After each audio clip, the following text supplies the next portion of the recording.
ஒரு மகிழ்ச்சியான செய்தி. இதயம் நல்லெண்ணெயின் விலை லிட்டருக்கு ரூபாய் 105 குறைஞ்சிருக்கு. செப்டம்பர் 2023ல 1 லிட்டர் இதயம் நல்லெண்ணெயின் அதிகபட்ச விலை ரூபாய் 503. ஆனா இப்ப 1 லிட்டர் இதயம் நல்லெண்ணெயின் விலை ரூபாய் 398 மட்டும்தான் தமிழ்நாட்டுல. அப்ப இனிமே எல்லாரும் இதயம் நல்லெண்ணெய் வாங்கலாம் இல்ல? இது வரைக்கும் காட்டுக்குள்ள போனவங்க யாரும் திரும்பி வந்ததே இல்ல.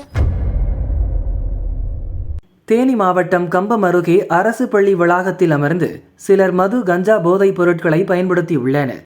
இதுகுறித்து அப்பகுதியைச் சேர்ந்த சட்டக்கல்லூரி மாணவி போலீசில் புகார் கொடுத்தார். குற்றவாளிகளை போலீசார் கண்டித்து அனுப்பிவிட்டனர். புகார் சொன்ன மாணவியின் வீட்டுக்கு சென்ற போதை ஆசாமிகள் இரும்பு பக்கெட்டால் அவரது தலையில் தாக்கியுள்ளனர். ஹாஸ்பிட்டலில் சிகிச்சை எடுத்து வரும் நிலையில் மாணவி வீடியோ வெளியிட்டுள்ளார். தேனி லா காலேஜ்ல படிக்கிறேன் சார். நான் இருக்கிறது தாத்தா பாட்டி கூட கேகே பெட்டின்ற ஒரு ஊர்ல சார். தேனி டிஸ்ட்ரிக்ட்ல கம்பம் பக்கத்துல கேகே பெட்டின்ற ஊரு சார். இந்த எங்க வீட்டுக்கு முன்னாடி ஒரு கவர்மெண்ட் ஸ்கூல் இருக்கும் சார். அங்க ஒரு 4-5 பசங்க சேர்ந்து ட்ரிங்க்ஸ் எல்லாம் அடிச்சுட்டு கஞ்சாலாம் போட்டுட்டு ரோட்ல நின்று பிரச்சனை பண்ணுவாங்க.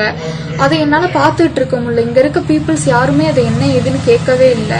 அப்ப நான் என்ன பண்ணேன், ஒரு டைம் ராயப்பன்பட்டி இன்ஸ்பெக்டர் ரவுண்ட்ஸ் வந்தப்ப நான் அவர்கிட்ட இதை சொன்னேன். என்னையும் அந்த பசங்க டீஸ் பண்றாங்க, நான் ரோட்ல போகும்போது வரும்போது என்னையும் சீன்றாங்க, வம்பளுக்குறாங்க அப்படின்னு நான் சொன்னேன். நான் சொல்லவும் அவங்களும் அந்த பசங்களை வான் மட்டும் பண்ணிட்டு போயிருக்காங்க. வான் பண்ணதுல இருந்து அந்த பையன் என் மேல ஒரு காண்டிலேயே இருந்தான், இவளை ஏதாச்சும் பண்ணணும் அப்படின்னு. அதுக்கப்புறம் கொஞ்ச நாள் சார் வான் பண்ணிட்டு போகவும் கொஞ்ச நாள் அவன் சைலண்டா தான் இருந்தான். நேற்று ஈவினிங் கரெக்டா March 5 ஈவினிங் நான் காலேஜ் விட்டு பஸ்ஸை விட்டு இறங்குறேன். காலேஜ் விட்டு வந்துட்டு இருக்கேன். கேகேபட்டி அவுட்டர்ல நான் பஸ்ஸை விட்டு இறங்குறேன். பப்ளிக் பிளேஸ்ல எல்லாருமே இருக்க இடத்துல ரோட்ல நின்று என்ன அசிங்கமா பேசினா. நான் பஸ்ஸை விட்டு இறங்கணும்னே ரொம்ப ஆபாசமா பேசினா.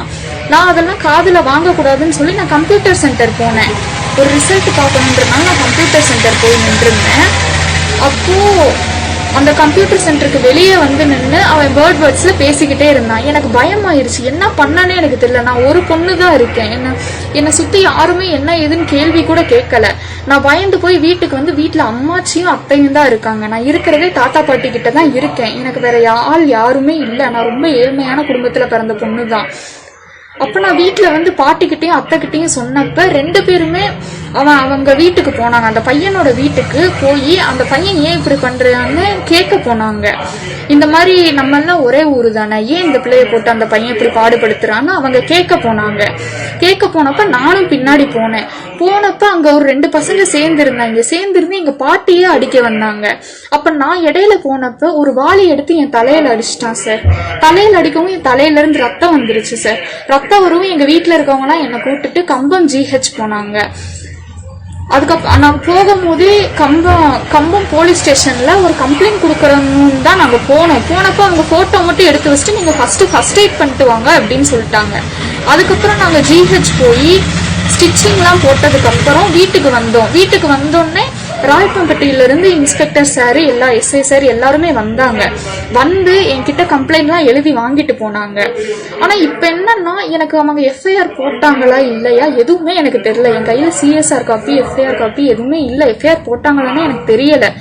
எனக்கு அதனால நேர்ல போய் கேட்கணுமா எதுவுமே எனக்கு தெரியல. ஏன்னா நான் ஒரே பொண்ணாதான் இருக்கேன், லா காலேஜ் ஸ்டூடெண்ட். எனக்குன்னு யாருமே இல்லை. நான் ரொம்ப ஏழ்மையான குடும்பத்துல வளர்ற பிள்ளை.